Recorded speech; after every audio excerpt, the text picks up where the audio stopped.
Greetings everyone. Today we're going to make one of my favorites, biscuits and gravy. So I have a lot of ingredients here. We're going to do the biscuits in one video, and then I'll have a separate little video for the gravy, but they really go together well. So for biscuits, you're going to want to use what we call self-rising flour. You can see here we have self-rising flour. This is different than all-purpose flour, so make sure it has this on the label. It's a little harder to find here in Washington State. It's pretty common in the South, but you can usually find at least 1 or 2 brands at any grocery store. So you're gonna have 2 cups of the self-rising flour.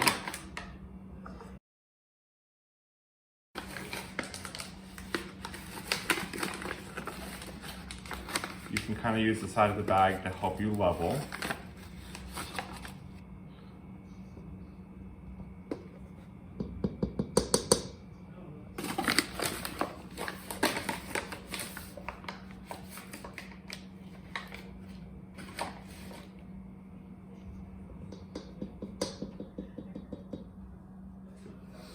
The next thing you want to do is you want to add your fats. And so for fats, we're using 2 different types. We're using a vegetable-based shortening, and we're using butter. You want to put these in when they're cold, because that's going to kind of help create the texture of the biscuits, and it's very different than when you kind of do a cake. So we'll start with the shortening. It says 2 tablespoons. For shortening, it comes like this. You actually are going to use a tablespoon to measure it. You're not going to kind of cut it in.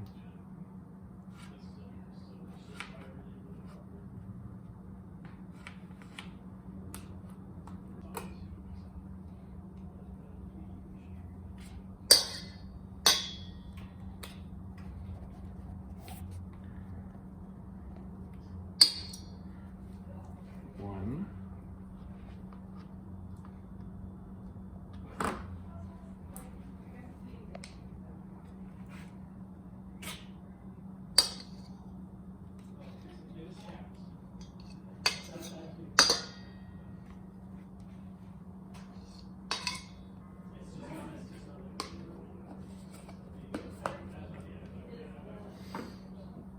We also need 6 tablespoons of butter. And you might remember from prior lessons, butter you don't put into a spoon, you look at the little sides, and you can see this guide, and you just sort of cut along that line. So that's a 6 tablespoon line right here. Let me get a cutting board and we'll cut this.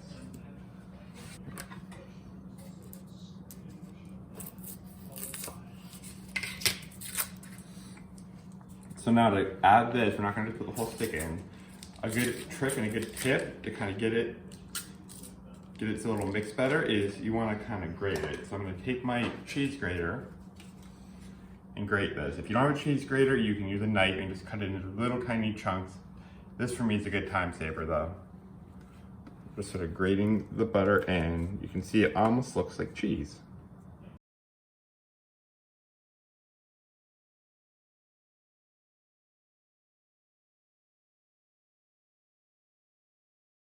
So you can see we have our butter or shortening and our flour. Next step is to mix them together.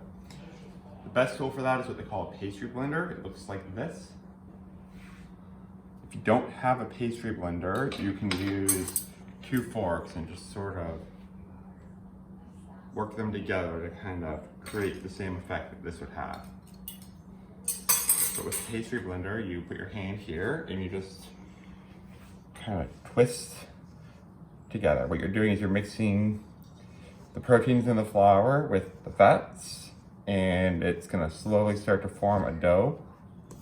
It's not going to be completely homogeneous. That's part of what helps biscuits have a nice flaky texture. You have these layers of butter and shortening with flour.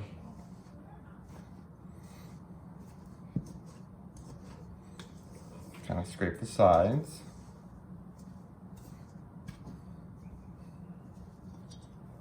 Make sure you get the butter out of the wires and then kind of go back in.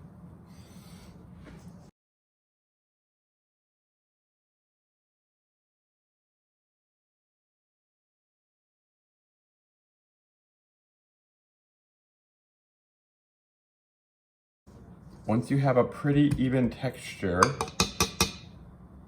and no big chunks of butter or shortening left, what you're gonna do is you're gonna create a little well in the middle. So just like this.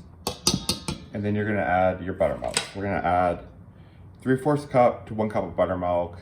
How much you add sort of depends on the consistency. So start with 3/4 cup and then add more if needed. I'm gonna go to up to the 1 cup line, then just add a little bit at a time. So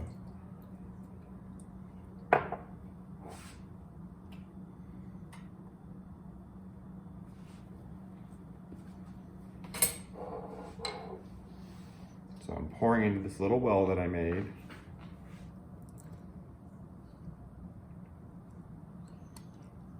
I'm gonna use a fork to kind of mix it together.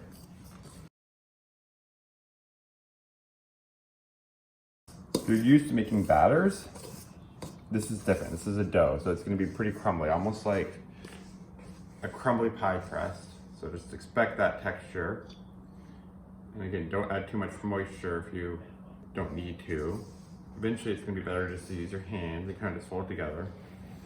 You wanna make sure that it sticks, that it kind of comes together to form like a ball. It'll be a little bit sticky, and that's okay. Gonna add a little bit more liquid.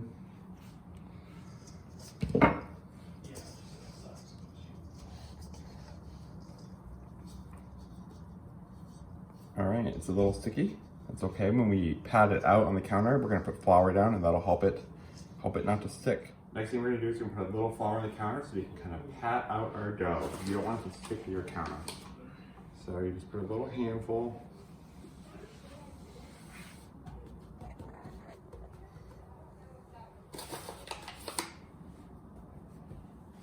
And take your dough and add it. If you have these loose little crumbs, you can kind of pat them in. You're gonna knead this 5 to 6 times. So kneading is just sort of like rolling it. You've probably seen this in movies or cooking shows. You sort of grab it and use your hands and your strength to kind of just like push it together. That's helping the dough kind of come together so that it rises properly in the oven. So it's a good and important step.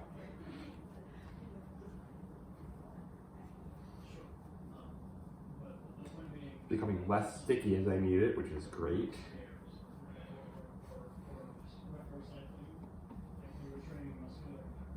We are not gonna use a rolling pin for this. What you're gonna do is you're just gonna kind of pat it out.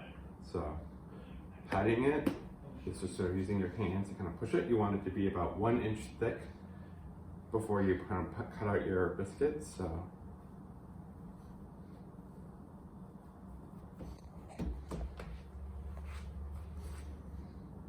you don't need to go grab a ruler. You can look at one if you want to know how big 1 inch is, but this is about what we want. So we're going to get a tray. You don't need to grease it or even line it. There's enough butter and shortening here to sort of make sure these aren't going to stick. You get a circle cutter, or if you're like me, just use a glass. And you're going to cut out your biscuits. So a few tips and tricks. Start near the edge. If you start near the middle, you're gonna have to keep kind of re-rolling your dough. You want to get as many as you can out of each pad. And then when you punch them out, you're just gonna literally take a glass and push it down. You're not gonna twist. If you twist, it'll kind of create a tattered edge to your biscuit. You want a nice smooth circle. Gently let them fall into your hand and just put them on the tray like that.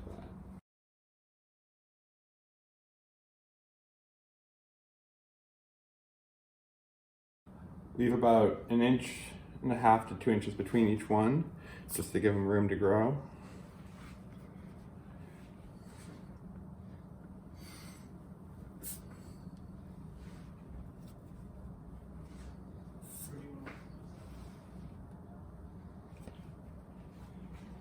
We have our first tray. These are gonna bake for about 15 to 20 minutes in a 450-degree oven.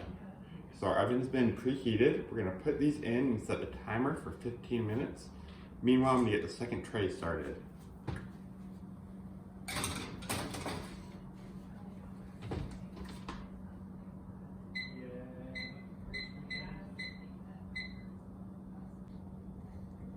We'll take our scraps, kind of knead it again.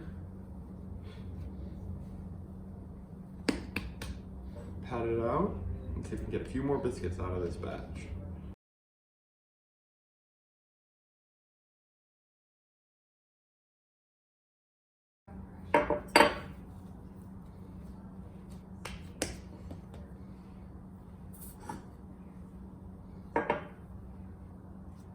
See if we can get one more.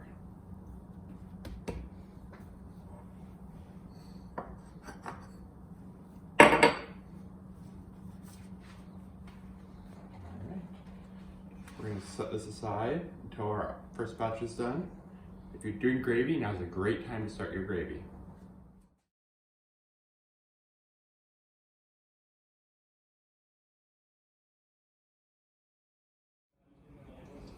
Our biscuit timer just went off. Let's check on our biscuits. What you want to see is they're nice and golden brown on top and have kind of a nice rise to them. So these look really good to me. Let's take them out. We're going to put our second batch in.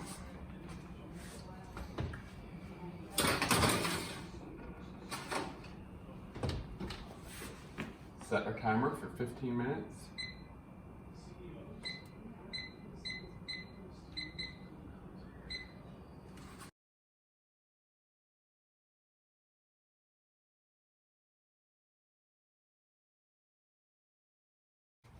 Our second batch of biscuits is done. Let's check on them. Nice and golden. The last thing I like to do with my biscuits is glaze them with just a little bit of melted butter. So 2 tablespoons of butter in a microwave safe bowl. We're gonna microwave that for about 15 seconds.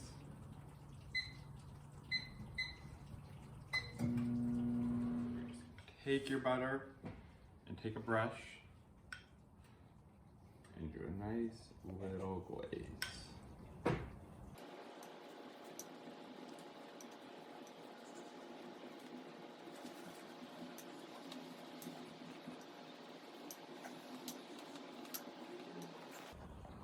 When you eat your biscuits, there's a couple of ways you can do it. You can have them with gravy, which is a really good traditional method. Another popular thing is to make kind of a mix of honey and butter. So I'll put a recipe for honey butter up on the classroom. It's literally just honey and butter kind of melted together and reconstituted. So that's another popular method for biscuits. So look for that in the classroom. It's gravy time, guys.